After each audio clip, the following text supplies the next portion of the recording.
Sebuah ular besar meluncur di jalan raya. Namun sopir menunjukkan ekspresi jahat. Dengan sengaja memutar setir dan menghancurkan ular. Tanpa disadari oleh sopir. Akan membawa bencana bagi semua penumpang di mobil. Saat itu muncul seorang pria yang mengenakan sepatu kulit ular. Mengangkat ular keluar.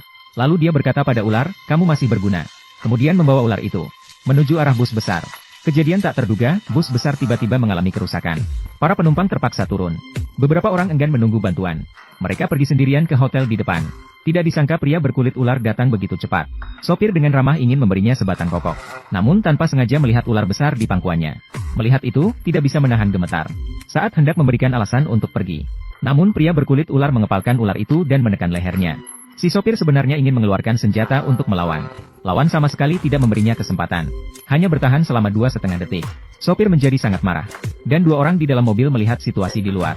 Berteriak ketakutan. Pria berjaket kulit ular dengan sangat antusias masuk ke dalam bus besar. Menembak 2 kali ke arah celana pria itu. Wanita ketakutan membuka jendela atap dan melompat keluar mobil untuk melarikan diri. "Kamu terlihat bagus saat lari." "Kamu aneh." "Bagus apanya?" Kemudian pria berjaket kulit ular dengan tenang masuk ke dalam hutan kecil. Kemudian wanita itu tergelincir dan jatuh. Tepat saat itu dia ditangkap oleh pria berjaket kulit ular. Wanita diikat kuat oleh pria gila dan dipaksa berlari ke arah pohon. Seorang kakek datang. Dia pikir telah bertemu penyelamat.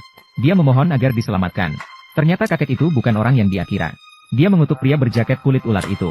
Mengatakan bahwa dia bertemu dengan lawan. Kemudian pergi sambil menggerutu. Hanya meninggalkan seorang wanita yang bingung. Pada saat itu, pria berjaket kulit ular sudah berada di jalan raya. Menghentikan sepasang kekasih. Melihat gaya rambut ekstrim pasangannya. Pria berjaket kulit ular segera tertarik. Kemudian berbohong tentang pergi ke hotel di depan.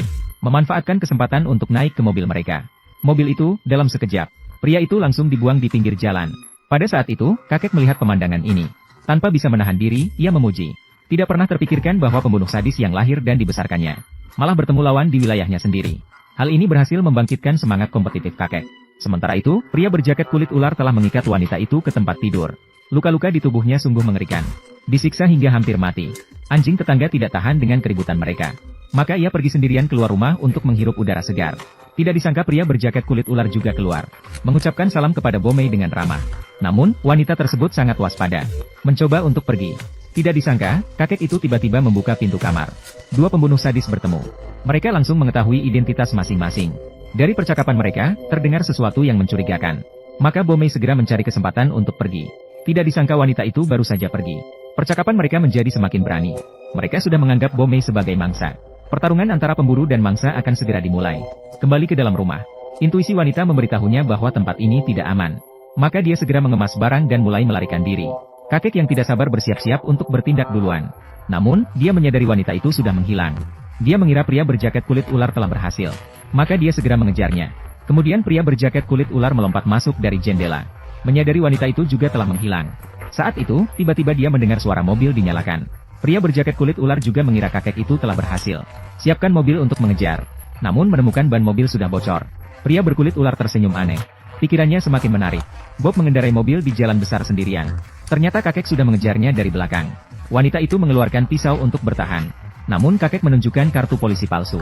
Meskipun Bob waspada, tapi itu tidak cukup. Akhirnya dia naik ke truk besar kakek.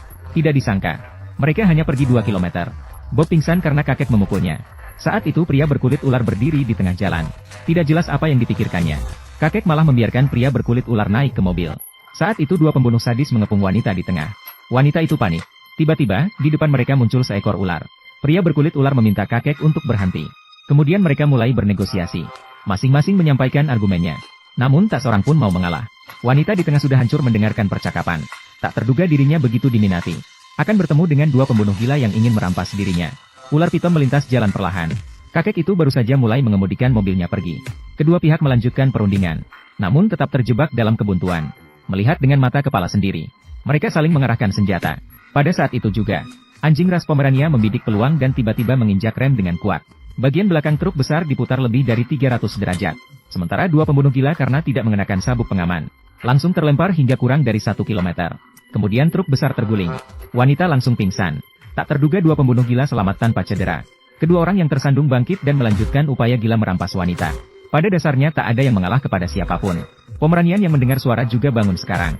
Ingin mengambil senjata di samping. Tapi terkunci dengan aman oleh sabuk pengaman. Tidak bisa mencapainya sama sekali. Saat itu, kakek itu mendekat. Mengulurkan cakar untuk menangkap Bomer. Wanita itu terdiam karena ketakutan. Untungnya, celana kulit ular itu menariknya menjauh. Keduanya mulai bertarung dengan gila lagi. Saat keduanya kehabisan tenaga, tiba-tiba terdengar suara sirene dari kejauhan. Kemudian dua pembunuh dibawa ke ambulans.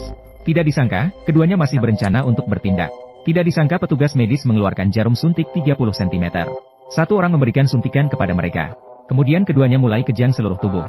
Mengundang kebencian dari pengemudi taksi barat laut, namun dia sangat senang. Ternyata bomber diletakkan di atasnya. Yang membuat wanita itu benar-benar hancur adalah, ternyata keduanya juga pembunuh sadis. 0. Film berakhir di sini. 1. Setelah menonton, saya mengerti satu pelajaran. 2. Saat mengemudi, pastikan untuk mengenakan sabuk pengaman.